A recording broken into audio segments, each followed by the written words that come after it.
Hello friends, welcome to Crackgate CSE, and in this series of algorithm, today we will be understanding longest common subsequence in a detailed manner. In the previous video, I have discussed the introduction to dynamic programming and one application, that is Fibonacci series. So if you have not checked that video, check that video also.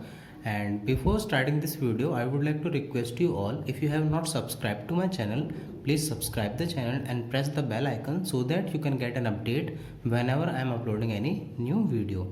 Now let's start with the longest common subsequence. So longest common subsequence is a problem which can be solved using the dynamic programming approach in an efficient manner. So what is this particular problem? So the problem statement is given two sequences and we have to find the length of longest subsequence present in both. So two sequences will be given, let's say x and y, and on those two sequences we have to find out the length of the longest common subsequence. Now the question arises that what is subsequence?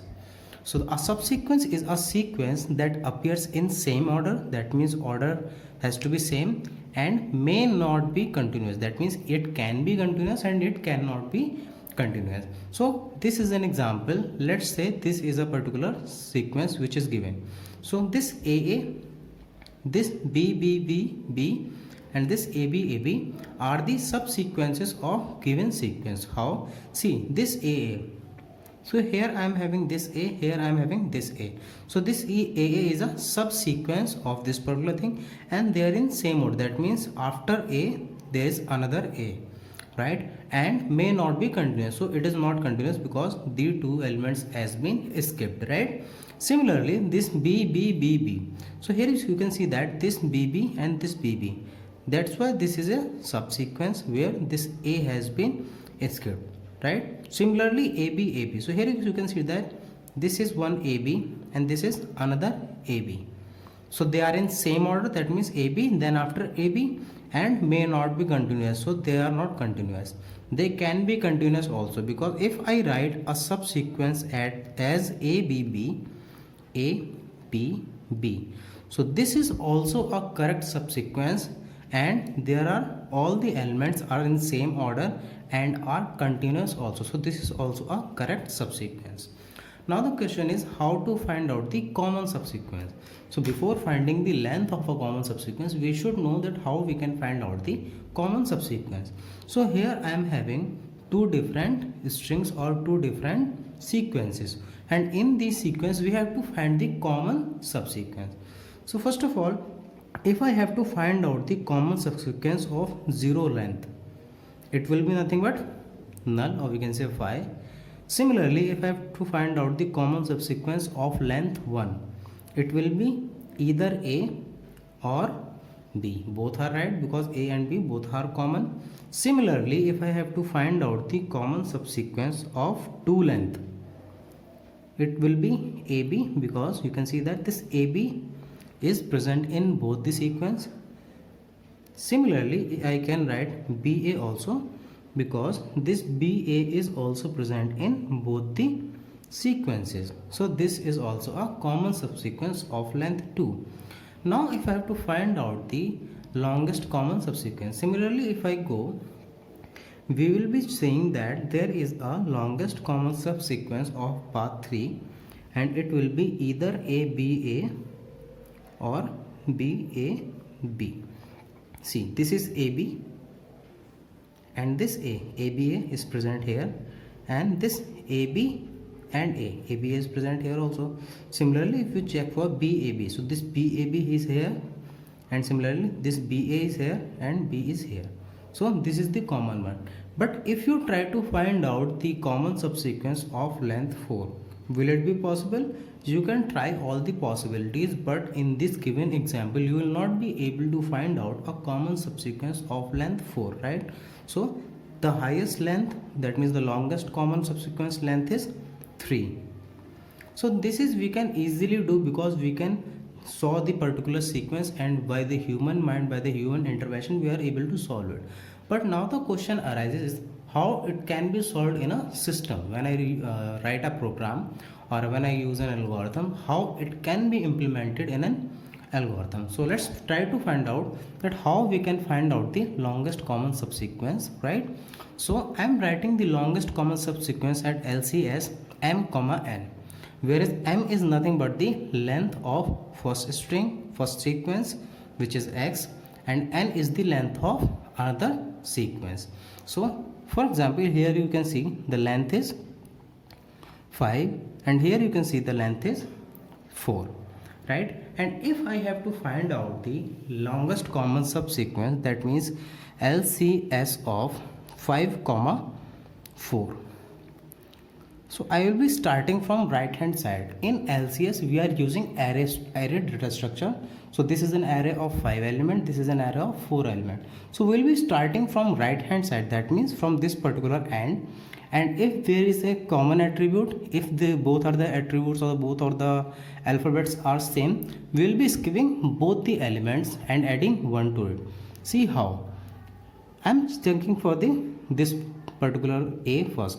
So if I check A5 with A4, that means x of 5 with x of 4, they both are equal. If they both are equal, I will be adding 1 and skipping both of these alphabet. So if I skip both of these alphabet, now the remaining size of this x and y is 4 comma 3, right? So now I have to recursively find for 4 comma 3. So here you have observed that from this 5 I subtracted 1, which is 4.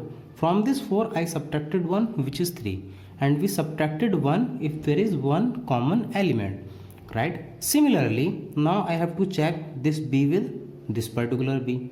So to find out LCS of 4 comma 3, as it is common, so I will be again writing out 1 plus longest common subsequence. Now again I will be reducing 1 because of the match, so it will be nothing but 3 comma 2, right? So now the left one is BAB and BA. These two has been completed. Now if I have to find out the longest common subsequence of 3 or 2, so here you can see that this particular B and this particular A does not match. If this is the case, then what we'll be doing, in one case I will be skipping this and in another case I will be skipping this, and we'll be taking the maximum value out of those two cases. So how can I write it? I can write it as maximum of, now I'll be writing it was 3 earlier, so I'll be writing it LCS. So I'm removing this B1 one time, so LCS of 2 comma 2, that means this particular BA will be compared with this BA. This is one possibility. Another possibility is that we will find out LCS with the 3 value of this particular X and 1 value of this B. Now I am skipping this A, so it will be 3 comma 2. So similarly, if you find out, you will got to know that in 2 by 2 I am getting BA common, that means the length of longest common subsequence is 2, and for 3 comma 2 it is 1, right? So now if I want to find out, how I will find out? This is 2, so I am taking the maximum value. The maximum is 2. 2 plus 1 is 3 plus 1 is 4. So the longest common subsequence is 4. Now you can check it out that BA is the longest common subsequence. So I am just showing it to you by writing this so that you can understand how many what is the longest length of the common subsequence. So this is BA. So 4 is the length. So 4 will be returned as a solution of this longest common subsequence problem. So after analyzing that how we can find out the longest common subsequence, we have to write the recurrence relation. So I am writing down a recurrence relation so that later we can formulate into an algorithm or a function. So we are doing the same thing. So first of all, I will take care of the smaller problem, that means if any one of m or n is 0, that means any of the x or y is having no value, that means there is no alphabet in x or y. If this is the case, then we will be returning 0, that means longest common subsequence will be having the length 0 because there will be no common attribute or the elements, right? Similarly, if there is a common attribute, say there is A is common, then I will be writing as 1 plus LCS of m minus 1 and n minus 1, like I did here. So I subtracted 1 from 4, 1 from 3.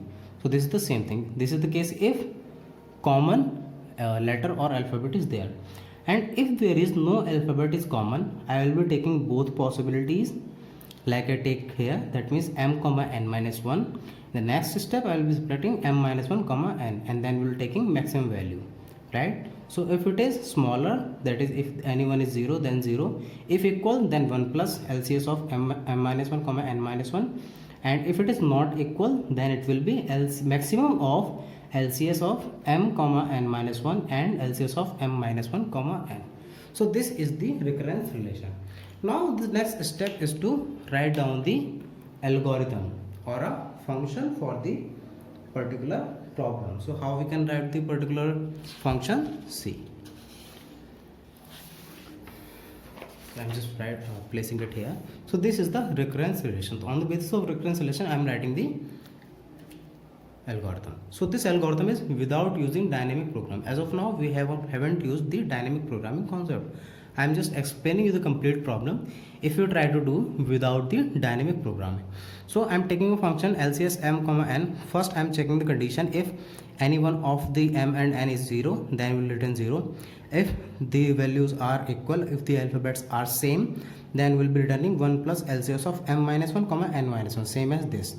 And if they are not equal, that means in else case, if they are not equal, I am storing this in A, this in B, right, and saving the output of this complete in C, and later I am returning C. So this is when I try to solve it without dynamic programming. So if you try to find out the time complexity of this particular algorithm, how we can find, I'm trying to explain it using the tree recursive method.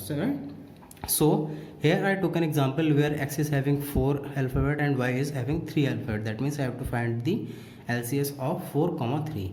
So if you expand it by dividing it into the further parts, 4 and 3, a and b is not equal, so it will be divided into 2 parts like this, m minus 1 comma n and m comma n minus 1. So this one is LCS 3 comma 3, LCS 4 comma 2. LCS 3 comma 3, that means a and b is again a and b is again not equal, so I'm again dividing into 3 parts. So subtracting 1 from this in left hand side and subtracting 1 from this in right hand side. Similarly, I'm expanding the complete tree. So if you expand it, there will be some nodes here also, here also, here also. So it is not possible me to expand all of these over here, so that's why I'm not expanding, right? But by this much expansion, you will be able to understand that how you can find out the time complexity. So first thing is, if you execute this one only, it will take constant amount of time. In the next level, if you try to execute this one, it will take twice of the time, because it has been divided into 2 problems. Similarly, if you try to find out, or if you try to execute at this particular level, it will be nothing but twice of that. That means 2 is to the power 2 into C. Similarly, if you go here, it will be 2 to the power 3 into C. At to how many levels? So here you can see that here I am having n levels. Here n is 4. I am taking n as 4. So 4 levels are here. So this is m, right? M is 4. So 4 levels. This is 3. So n is 3. N is equal to 3. So 4 here, 3 here. So can I write it as m plus n? Total level will be m plus n. So how we can find out the time complexity? Time complexity will be find out by summing up the time taken at each level. So at first level it is constant, at second level it is 2c, at third level it is 2 square c. Similarly for m plus nth level, it will take 2 to the power m plus n into c. I am taking c common. It will be 1 plus 2 square and so on up to 2 to the power m plus n. This is the increasing GP series which can be solved by the formula, and we can write it as 2 to the power m plus 1. So it will be 1 into 2 to the power m plus 1 minus 1 upon 2 minus 1, and if you solve this you will be getting the time complexity as 2 to the power m plus n, because every other thing is constant. So I can also write it as 2 to the power m into 2 to the power n. So the time complexity without dynamic programming is order of 2 to the power m into 2 to the power n, right? And if I talk about the space complexity, so I'm just writing it here. Time complexity is 2 to the power m into 2 to the power n without dynamic programming. And if I talk about the space complexity will be C. Space complexity can be calculated using input plus extra. I am taking two values and input, so input will be of m plus n length, and extra I will be requiring m plus n. Because of this m plus n level, I will be requiring m plus n stack space. So overall the time complexity, or for the space complexity is order of m plus n, right? So I'm writing the space complexity here too, order of m plus n. So this is without dynamic programming. But here you might have observed that so many functions call are repeating, and if this is the case, it gives you a hint that we can use dynamic programming here. You can see that this 3 comma 2, this 3 comma 2 is repeated, and this will be repeated here also if you expand it. Similarly, you can see that this 1 comma 2 is repeated, this 2 comma 2 is repeated. Similarly, so many other functions call will be repeating. So now the next question is how you can convert it into the dynamic programming. So because in recursive tree we have found out that many functions call are repeating, so if we use dynamic programming, then only distinct function call will be computed. So I already explained to you that if there are repeating functions call and we use dynamic programming, what we will be doing, we will be executing the distinct function call and storing them into a table, so that we do not need to calculate it again and again. So for later use, we are storing it into a table, and whenever required, we will be fetching from that particular table, right? So how many distinct function call are here? See, for LCS of m comma 1, let's say the value of m is 5 and the value of n is 10. That is, I want to find out the longest common subsequence of 5 comma 10. So for each value of this m, we have to check for all the values of n. That means for 5 I have to check for 10, for 9, for 8, and so on for n. That means for one value of m I have to calculate it, I have to find the distinct function call for n time. Similarly for 4 I have to do it for n times. Similarly for 3, for 2, for 1. That means if there are m comma n elements, then I have to perform m into n distinct function call, and each function call will take constant amount of time to execute it. That means I can say that the time complexity will be order of m comma n. So if I use the dynamic programming approach, you can see that the time complexity has been reduced from 2 to the power m into 2 to the power n to order of m into n. Now the next thing is space complexity. So this is about the time complexity. If I have to check for the space complexity, that what will be the effect of space complexity if I use the dynamic programming approach. So similarly, we will be having here input plus extra. For input, I need m plus n size. For extra, there will be two things now, stack plus we will be storing all of these into one table. So the table size.